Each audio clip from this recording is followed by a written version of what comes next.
Just 3 days to go until the youth girls team arrives in Melbourne for the National Carnival. Came second last year to Vic Metro, got them first up on Monday, Stars.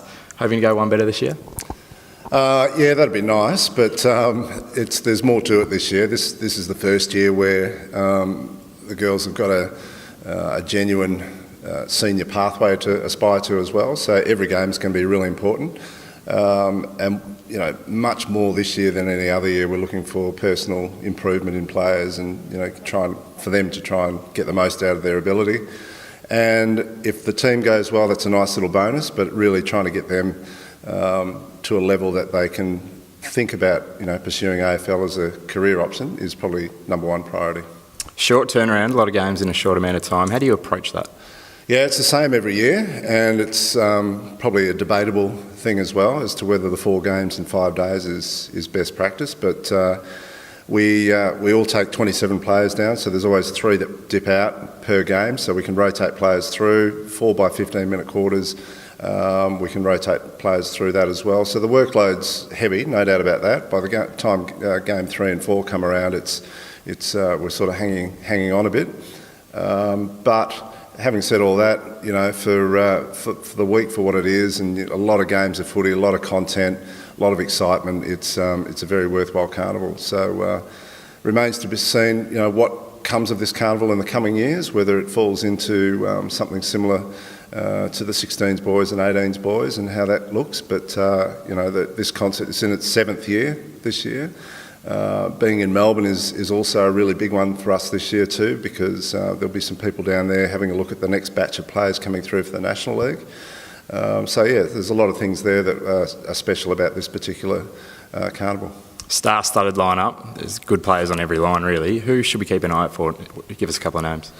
Well, people will know Talia Randall because she's played exhibition games before and she's our captain this year. Ariana Clark's an emerging star and a leader, and was best player for Coolangatta last week in the women's. So, those 2 in particular can play pretty much any position on the ground, whether it's medium-sized midfielder or key defence or key forward at times or out in the wing.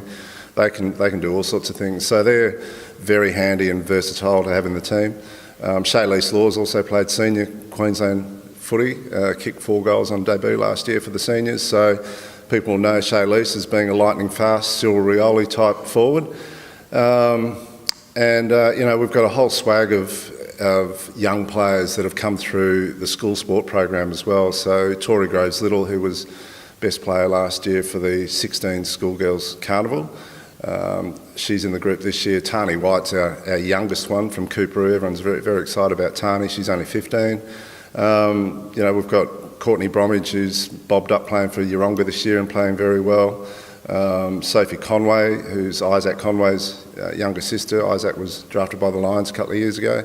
So we've got some people in there with some real ability.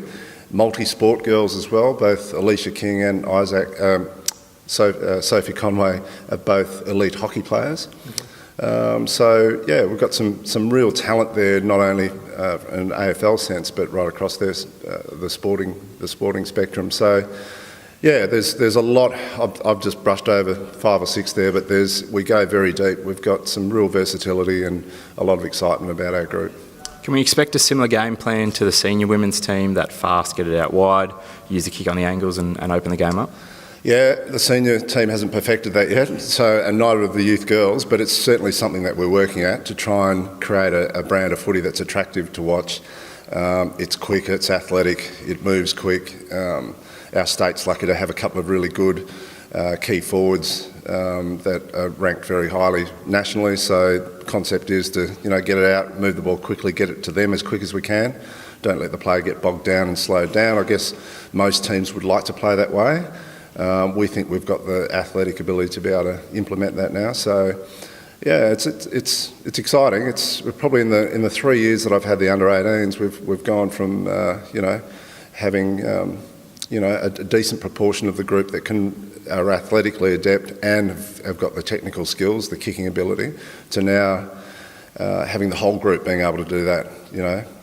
Which is really handy. It allows them to play in more than one spot on the ground. It also allows you to start tinkering with some more complicated game plans without being too complex, but it allows you to do a little bit more with the team, and they get it, and they get the concepts, and they enjoy it, and they get excited when things come off. So it's a nice place. We certainly haven't mastered everything, but it's a work in progress. But we'll get there. All kicks off on Monday. Keep an eye on aflq.com.au all week for updates. Thanks, Stars. Thanks, Andrew.